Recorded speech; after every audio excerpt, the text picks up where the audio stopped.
Watch The Bold and the Beautiful for even a day or two, and you'll hear mention of the good works that Taylor was doing in her years away from Los Angeles.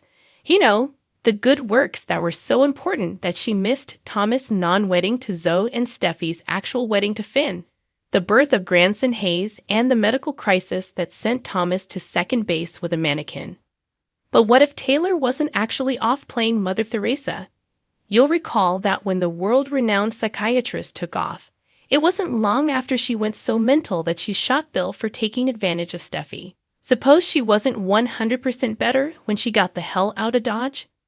Suppose her head wasn't screwed on as tightly as it is today, and while she was MIA, the recovering alcoholic was actually on the bender of all benders, partying the nights away with one handsome stranger after another. The men meant nothing to Taylor. She was just sticking band-aids on wounds inflicted over years on the merry-go-round with Ridge and Nick and Whip. But that doesn't mean that she also meant nothing to all of them. One in particular, let's call him Derek Wells, fell head over heels in love with her. Or was it obsession? He'd say the former, she the latter, which is why she'd be so concerned when he tracked her down and lay first and foremost. Taylor would have a tough time explaining to her family how she came to know Shady Derek. Only Brooke would get the real story out of her. That Taylor and Derek had had a tempestuous fling.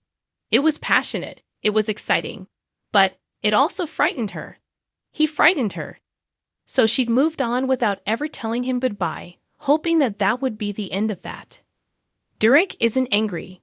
He enjoys a good game of chase, he tells Taylor. He's even amused that she'd used a fake name with him, made finding her a delightful challenge.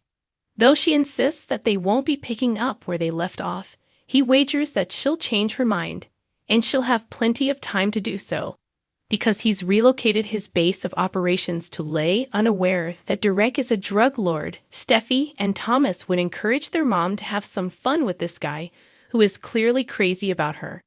Brooke, on the other hand, would try to warn off Derek, and perhaps fall under his spell herself.